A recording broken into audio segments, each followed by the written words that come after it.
All right. That's Men's high hurdles. Men's high hurdles. That's the last one, and Jamaica then we're gonna. goes home devastated by Mr. Devon Allen. Is Is that the that the headline? takeaway? That's the Oh headline, no. right? Hey, Jamaica was, dunking on the U.S. for 4x1 inefficiencies, for Sha'Carri in the 100. They happened to ignore, obviously, USA's dominance in the 100, but I forgive the country of Jamaica. But hey, what happened here? Our second best hurdler shows up and beats the Olympic champ and Ronald Levy. All joking aside, Devon Allen, hell of a season. You kind of forget that he got fourth in Yeah. that Olympics. And for him to kind of keep that consistency going, to follow up a fourth place finish with a bunch of European wins and ultimately an important win here in a Diamond League final is pretty incredible for Devon Allen. So I'm happy for Allen. He doesn't get the bye though. That goes to Grant Holloway because he's the world champion. Yeah. But Devon Allen, 13:06, legitimate time. Yeah, and his post Olympics has been great. I mean, his Olympics was really good too.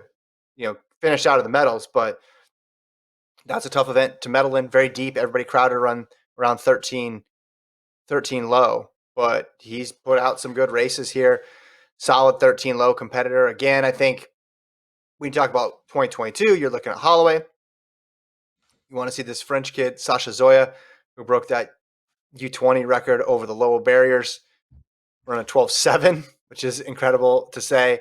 So Allen put himself in a good spot. A lot of times here, these last 5 meets here, last 4 meets, 13.07, 13.08, 13.06 today. So 3 times under 13.08 in his final 4 races. Of course, you're in that 13.14 at the Olympics and then 13.10 at the trials. He's solid in that range.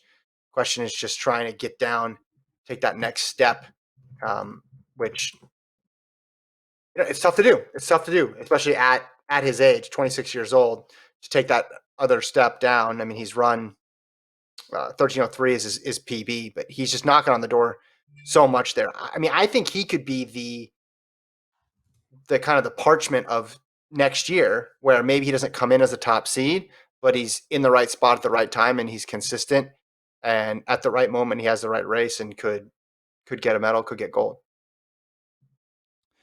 Yeah, I mean, we could be. I'm not sure if this is. I'm not sure. Was 2012 was. Where were the Olympic trials in 2012? And Eugene. when were they? Were they June 30th? Basically, Sounds right. long story short, I'm trying to figure out: has there ever been a time where second place at the U.S. trials ran sub 13? And I'm not sure, but Arias Merritt in Eugene on June 30th ran 12.93, and second place was Jason Richardson running 12.98. I just want to know if that was a Prefontaine meet or if that was a U.S. trials. I'm not sure. Wait, June 30th, you said? June 30th in 2012. That was trials. Okay. So we have a chance, I mean, even Daniel Roberts, if he gets back to his form, but there's only been one time in U.S. history where 2 men broke 13 in the same race on U.S. soil at a U.S. championships. Mm-hmm. We know Grant Holloway's probably going to have to run a 12.9 if he has a bye, but if he puts up, he's going to want to go for a win. But we could have a situation where you have 3 sub 13 quality athletes all on the same, U.S. team going at it at the trials. And that'll be pretty incredible. I mean, Allen's never broken 13, but I think he's going to be doing 2022. And Allen, we know Eugene, that's his home track.